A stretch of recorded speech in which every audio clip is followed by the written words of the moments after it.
বোর্ডটা করেছিল সেটা রাজশাহী বোর্ড। ওখানে তোমাদের যেটা ছিল তোমাদের ক্ষমতা নির্ণয় আর কি, অর্থাৎ ঘতে তোমরা ক্ষমতা বের করছো, অর্থাৎ ক্ষমতা রিলেটেড। আর আজকে যেটা ক্লাসটা এটা সম্পূর্ণ তোমাদের হলো তড়িৎ প্রবাহ মাত্রা রিলেটেড, ঠিক আছে? তড়িৎ প্রবাহ নির্ণয় করবে না আমরা এখানে।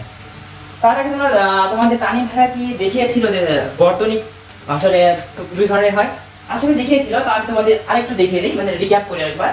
দেখো, বর্তনী আমাদের দুই ধরনের। কয় ধরনের? দুই ধরনের বর্তনী। বর্তনী কয় ধরনের আমাদের ভাইয়া? দুই ধরনের। আচ্ছা, তোমরা সবাই জানো, তাহলে একটু বলতেছি। বর্তনী কয় ধরনের? দুই ধরনের। এক হলো আমাদের সমান্তরাল এবং দুই হলো আমাদের শ্রেণী, ঠিক আছে? তোমরা এই সমান্তরালকে অনেকে প্যারালাল বলে থাকো, আবার শ্রেণীকে অনেকে তোমরা আবার সিরিজ বলে থাকো, একই কথায়। তো এই হলো দুই ধরনের আমাদের বর্তনী হয়ে থাকে।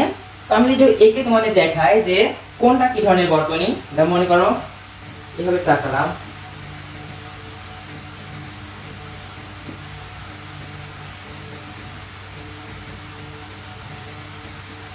এই বর্তনীটা দেখতে পাচ্ছ, এখানে দুইটা বিন্দুতে কিন্তু মিলিত হয়েছে, ঠিক আছে? একই, বাট এটা আমাদের কি ধরনের বর্তনী? এটা হলো আমাদের সমান্তরাল বর্তনী। এটা হলো আমাদের সমান্তরাল বর্তনী। এবং আমাদের যেটা শ্রেণী বর্তনী, এটা দেখাই তোমাদেরকে শ্রেণী বর্তনী। এটা হলো আমাদের শ্রেণী বর্তনী, ঠিক আছে? তো এখানে রোধ অনেক থাকতে পারে, এখানে বিভিন্ন রোধ থাকতে পারে।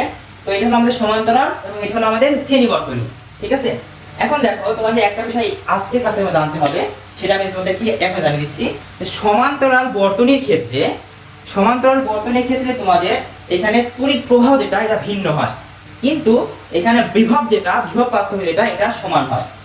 দেখো, আমরা সমান্তরাল বর্তনীর ক্ষেত্রে যদি এখানে কল্পনা করি,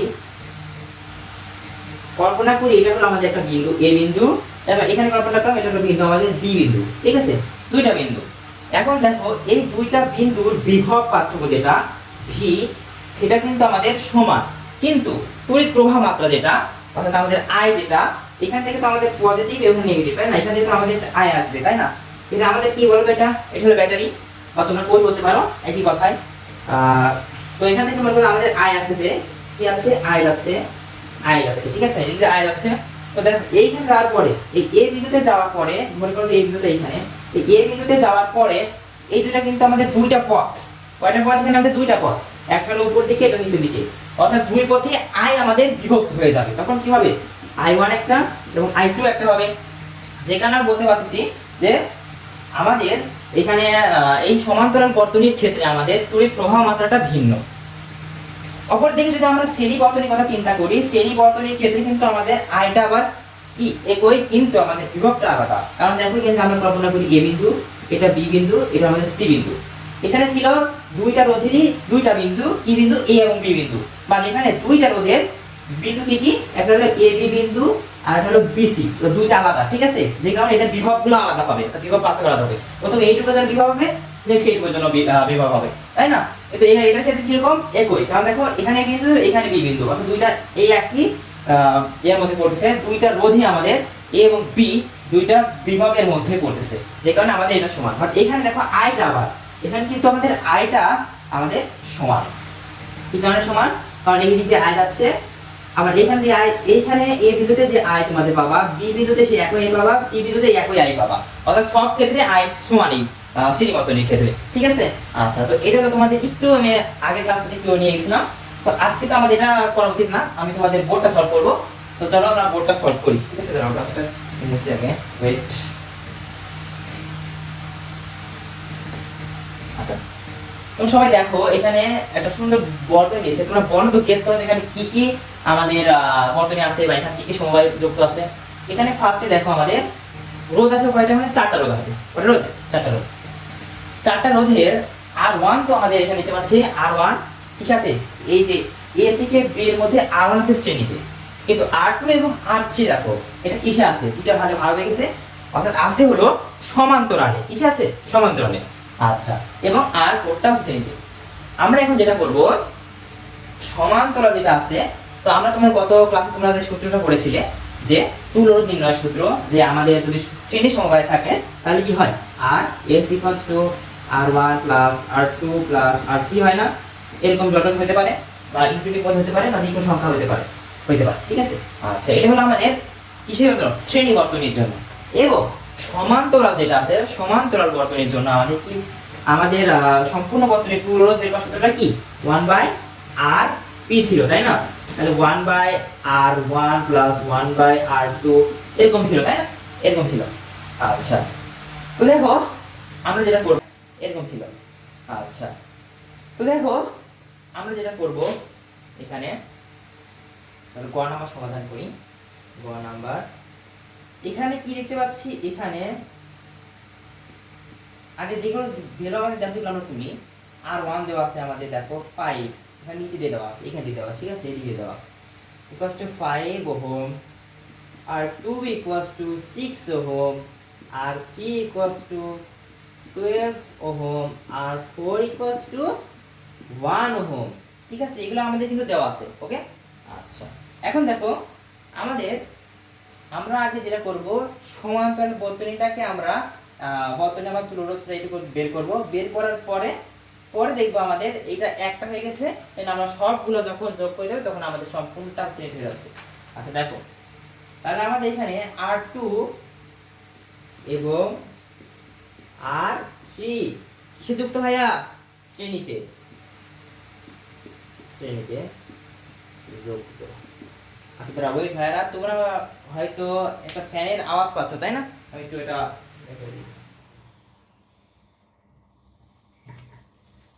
ওকে ভাইরা, সরি।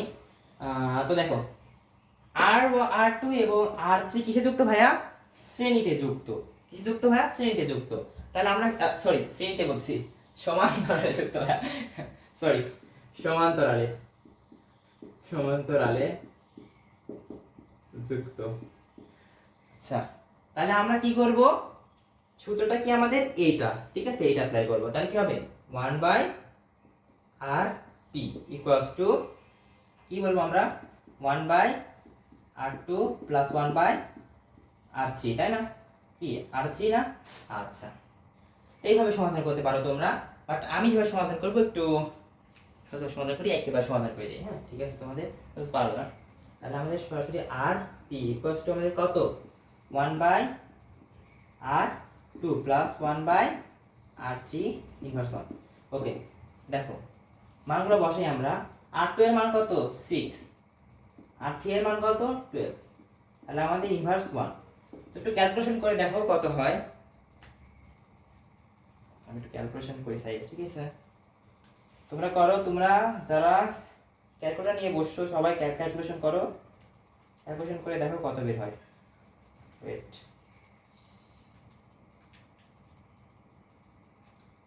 ইনভার্স 1 তোমাদের বের হবে 4, কত বের হবে, 4 হবে। এখানে আমাদের কি বের হয়েছে বলো ভাইয়া, আর পি বের হয়েছে, আর পি বের হয়েছে। আচ্ছা, তাহলে আর পি বের হয়ে গেছে মানে কিসে বের হয়েছে, এই যে এই দুইটার ক্ষেত্রে আমাদের কি বের হয়ে গেছে, এখানে আর বের হয়ে গেছে, অর্থাৎ আমাদের একটা হয়ে গেছে। তাহলে আমরা যদি এটা রিরাইট করে আবার দেখি, রিরাইট করলে কি হচ্ছে আমাদের, আবার বর্তনীটা এইভাবে, তখন এই দুইটা মিলে আমাদের কয়টা হয়ে গেছে, একটা হয়ে গেছে, 4 ওহম হয়ে গেছে। তাহলে আমরা একটা দিই, এটা হলো আমরা রিরাইট করলাম আবার, ঠিক আছে, মানে আচ্ছা বাকি যা আছে সব ঠিক। তাহলে এটা আমাদের r1 ছিল, r2 ছিল, সরি, আর এটা r3 পেলাম না আমরা, তাহলে কি হবে rp এটা, এবং এটা কত আমাদের r4। ওকে ওকে, ঠিক আছে, তাহলে rp এর মান আমরা কত পেয়েছি, 4 ওহম, 4 ওহম, ঠিক আছে। এখন দেখো তো তোমরা কি দেখতে পাচ্ছ, এই যে বর্তনীটা আমরা রিরাইট করলাম, এটা আবার কি ধরনের সমবায় হয়েছে বা কি ধরনের বর্তনী হয়েছে দেখতে পাচ্ছ, দেখো তো কি, হ্যাঁ তোমরা ঠিক গেস করেছো, এটা হলো আমাদের শ্রেণী সমবায়ে যুক্ত। আচ্ছা, তো চলো আমরা আবার শ্রেণীতে যেটা হবে সেটা বের করে ফেলি। তাহলে আমাদের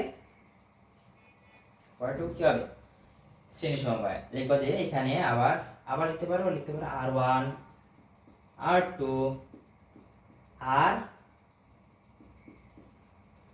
পি, এটা ছিল rp এবং r4, এটা কিসে যুক্ত, আমাদের শ্রেণীতে যুক্ত। হ্যাঁ ঠিক আছে। আচ্ছা, তাহলে কি হবে আমাদের, সূত্র কোনটা হবে বলো তো দেখি, এটা হবে না এটা হবে, বলো গেস করো। একটু গেস করো, তোমরা মনে মনে গেস করো কি হবে। হ্যাঁ এটাই হবে, ঠিক আছে। তাহলে আমাদের কি হবে, R S equals to R one plus R P plus R four. কত আমাদের আর ওয়ান, কত আমাদের আর ওয়ান আমাদের 5, আর 5 ওহম প্লাস আর পি কত পেয়েছিলাম আমরা 4 ওহম, এবং আর 4 এর মান আমাদের 1। তাহলে কত হয় দেখো তো, 10 হয় না, 10 ওহম হয় না, দেখো 4 5 5 5 10, তো 10 ওহম। তাহলে আমাদের সম্পূর্ণ বর্তনীর তুল্যরোধ কত ভাইয়া, 10 ওহম, 10 ওহম। আমি আরেকবার বলছি তোমরা দেখো, আমাদের ফার্স্টের প্রশ্নটা ছিল এটা, এবং এখানে আমাদের R2 এবং R3 যেটা আমরা দেখলাম সমান্তরালে ছিল, কি ছিল সমান্তরাল থেকে আমরা এখানে RP এর মানটা বের করেছি, দেন RP R1 এবং R4 আমাদের সম্পূর্ণটা কিছু আছে শ্রেণীতে আছে। তো যেহেতু শ্রেণীতে আছে তাহলে আমাদের এই সূত্র অ্যাপ্লাই করে আমরা সম্পূর্ণ বর্তনীর তুল্যরোধটা বের করে ফেলেছি। তাহলে আমাদের সম্পূর্ণ বর্তনীর তুল্যরোধ কত হবে, 10 ওহম, ঠিক আছে। আচ্ছা ওকে, দেখো তোমরা একটু বুঝতে পারছো কিনা। ওকে হয় না, তো দেখো আশা করি তোমরা গটা বুঝতে পেরেছো। এখন দেখো আমরা ঘটা করাবো। ওকে, ঘ নাম্বার রেডি তোমরা। প্রশ্নটা বলো ভাইয়া, R2 R3 রোধ, দুইটা রোধের তড়িৎ প্রবাহ যে সমষ্টিটা আমাদের বর্তনীর R4 যেটা R4 রোধের তড়িৎ প্রবাহের সমান হবে কিনা গাণিতিকভাবে যাচাই করো। ওকে, বুঝতে পেরেছো প্রশ্নটা কি বলছে। আমাদের যেটা বের করতে হবে, এবং R2 এবং R3 এই দুইটার আমরা তড়িৎ প্রবাহ বের করব আলাদা আলাদা করে, দেন আমরা এই তড়িৎ প্রবাহ দুটাকে যোগ করার পরে দেখব যে R4 এর যে তড়িৎ প্রবাহটা এটার সাথে মিল হয় কিনা। খুবই সিম্পল এটা, চলো দেখি, শুরু করি। ওকে, ঘরটা কাজে সরি।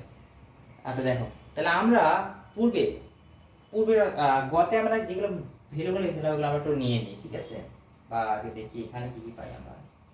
এখানে আমরা দেখছিলাম যে R1 ইকুয়ালস টু 5 ওহম ছিল, R2 ইকুয়ালস টু আমাদের কত 6 ওহম ছিল, R3 ইকুয়ালস টু এগুলো তোলার প্রয়োজন নেই, তাও R4 ইকুয়ালস টু 1 ওহম ছিল, তাই না। এবং এখানে আমরা গতে আমরা যেটা পেয়েছিলাম RP এর মান 4 ওহম পেয়েছিলাম, এবং সম্পূর্ণ বর্তনীর তুল্যরোধ RS পেয়েছিলাম আমাদের 10 ওহম। ঠিক আছে ভাইয়া, বুঝতে পেরেছো, এটা কিন্তু সম্পূর্ণ বর্তনীর তুল্যরোধ। ওকে, সম্পূর্ণ বর্তনীর আইটা আমরা বের করবো। আগে কি বের করবো, আই বের করবো, বা সম্পূর্ণ বর্তনী যেটা আমাদের তড়িৎ প্রবাহ মাত্রা এটা বের করবো। ওকে, সম্পূর্ণ বর্তনীর তুল্যরোধ কিন্তু আমরা এটা পেয়েছিলাম, এবং আমাদের দেখো এখানে ভোল্টেজ দেওয়া আছে, বা ভি যেটা ইকুয়ালস টু 12 ভোল্ট দেওয়া আছে না। আচ্ছা, তাহলে আমরা এখানে কি করবো, আই বের করবো। অতএব আমরা কি বের করবো, I equals to V by R, এটা আমাদের সূত্র না। আচ্ছা, ভি এর মান কত 12 ডিভাইডেড বাই 10। তাহলে সম্পূর্ণ বর্তনীর ক্ষেত্রে আমাদের তড়িৎ প্রবাহ মাত্রা কত হবে, 1.2 অ্যাম্পিয়ার, তাই না। আচ্ছা, ক্যালকুলেশন করে দেখো ঠিক আছে কিনা। ওকে, কি বের করছি, সম্পূর্ণ বর্তনীর আয়টা বের করেছি আমরা। আচ্ছা, এখন যেটা করব, এখন কি করব, যে আমাদের বলছে যে R2 এবং R3 এর তড়িৎ প্রবাহ মাত্রা বের করতে।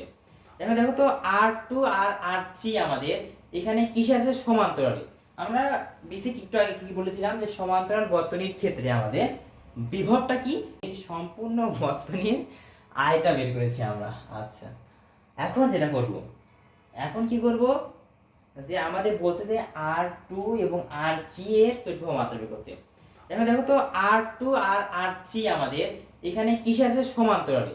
আমরা বেসিক একটু আগে কি বলেছিলাম, যে সমান্তরাল বর্তনীর ক্ষেত্রে আমাদের বিভবটা কি, সমান, বিভব পার্থক্যটা সমান, কিন্তু আইটা ভিন্ন। তো আমাদের বিভবটাকে বের করি। এখানে বিন্দু দেখো কি কি আছে, বি এবং সি বিন্দু, তাই না। আচ্ছা, তাহলে বি সি বিন্দুর বিভব পার্থক্য, ওকে, ভি অফ বিসি লিখবা। বিভব পার্থক্য, ভি নির্ণয় সূত্র কি আমাদের আইআর, তাই না, আইআর না। তাহলে আরটা কোনটা হবে ভাইয়া? আর কিন্তু হবে আরপি হবে, কারণ কি R2 এবং R3 এটা সম্পূর্ণ মিলে আমাদের কি আরপি না? আরপি না, তাহলে হবে আরপি, কিন্তু আইটা কিন্তু সেম থাকবে। ওকে, মান বসাও। আয়ের মান কত? 1.2। আরপি এর মান কত? 4। তাহলে এটা কল্পনা কত হচ্ছে দেখো তো ভাইয়া, ওয়েট, সরি, ওকে 1.2। তোমরা ক্যালকুলেশন কিন্তু করবা, খালি দেখে কি চলে গেলেই হবে না, ঠিক আছে? নিজেরা ক্যালকুলেশন করতে হবে।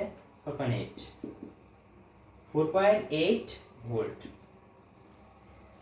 ওকে, আচ্ছা, এখন আমরা কি বের করলাম?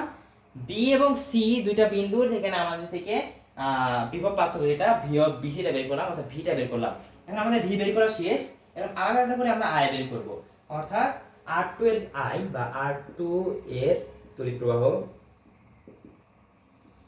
প্রবাহ I equals to V by R. V by R কত হবে? আমাদের R2 হবে। ভি কত পেয়েছিলাম আমরা? 4.8 4.8 বসালাম। R2 কত আমাদের? R2 6। ওকে, 6। ক্যালকুলেশন করতে ভাইয়া, ক্যালকুলেশন করো। ক্যালকুলেশন করো। 4.8 ডিভাইডেড বাই কত? 6 না, 0.8।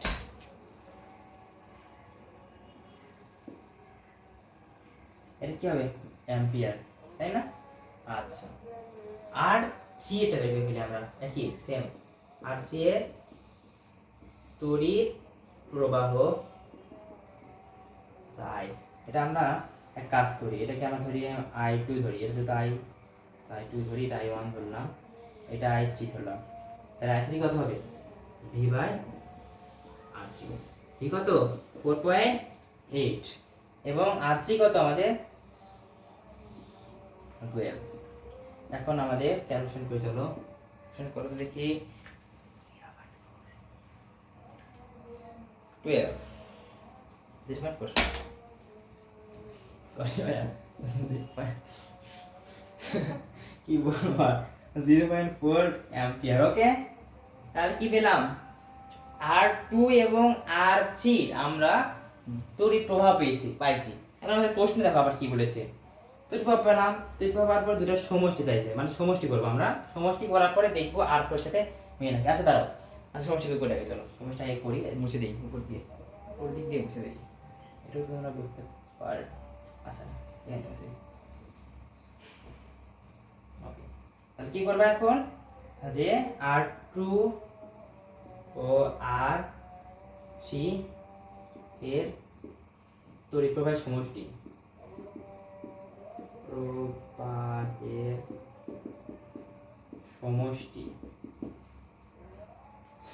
তাহলে আমরা কি ধরবো? আই কত ধরবো? আই ধরলাম এটাকে আই প্রাইম। আচ্ছা আচ্ছা, আই প্রাইম ধরবো। তাহলে কত হবে বলো? I2 যোগ I3 যেটা ছিল, তাহলে আমাদের কি হবে বলো? এটা হলো আমাদের 0.8 ছিল এবং এটা হলো 0.4 ছিল, তাহলে কত অ্যাম্পিয়ার হচ্ছে সম্পূর্ণ মিলে? দাঁড়াও, এটা 0.8 প্লাস 0.4, ওকে 1.2 অ্যাম্পিয়ার। 2 অ্যাম্পিয়ার। ওকে, এখন দেখো আমরা কি পেলাম? এটার সমষ্টি পেলাম। এখন বলছে বর্তনীর R4 তড়িৎ প্রবাহের প্রবাহের সমান হবে কিনা। তাহলে R4 এর তড়িৎ প্রবাহটা কত হবে বলো তো ভাইয়া? বলো কত হবে? সম্পূর্ণ বর্তনী থেকে মনে করো আমাদের এখান থেকে আই যাচ্ছিল, আই মানটা কত পেয়েছিলাম? 1.2 আই যাচ্ছে, আই এখানে যাচ্ছে, এখানে আই গেল, এখানে আই গেল, আই কিন্তু সমান। বাট এখানে যে আইটা কয়ভাবে বিভক্ত হয়েছে? দুই ভাবে বিভক্ত হয়েছে। বিভক্ত হওয়ার পরে আমরা একবার গেছে 0.8 এ, একবার গেছে হলো 0.4 এ, এই দুইটা গেল। আবার যখন এই দুইটা আসে এখানে মিলিত হয়েছে, যা সমষ্টি হয়েছে, মিলিত হয়েছে, তখন আবার কথা হয়ে গেছে আইটা 1.2 কিন্তু আবার হয়ে গেছে। তার মানে R4 এর মধ্যে দিয়ে কিন্তু 1.2 মাত্রারই আই যাবে। তার মানে R4 এর তড়িৎ প্রবাহ আমাকে কি ধরবো? এটা আই ধরছিলাম, I1 ধরছিলাম, আই ধরি, আই ইকুয়ালস টু কত? 1.2 অ্যাম্পিয়ার, এটাই হবে, তাই না? এখন বলছে সমান হবে কিনা, দেখো সমান হয়ে গেছে। আর আমরা বলতে পারি অতএব I equals two I prime, এটা সমান আমাদের, তাই না? সমান। তো তাহলে আমাদের লিখে দেবো, বাংলাতে লিখবা যে R2 এর তড়িৎ প্রবাহ সমষ্টি বর্তনী R4 এর রোধের তড়িৎ প্রবাহ সমান হবে, ঠিক আছে? তো এটার অ্যান্সার। তো হোপফুলি তোমরা সবাই বুঝতে পেরেছো। তো জানাবা, তোমরা না বুঝলে তোমরা কমেন্টে বলবা কি বুঝো নাই, কোথায় বুঝো নাই, কোথায় সমস্যা ছিল। তো ভিডিওটা ভালো লাগে তুমি একটু লাইক দিয়ে পাশে থাকবা। ভালো থাকো, সুস্থ থাকো। আসসালামু আলাইকুম।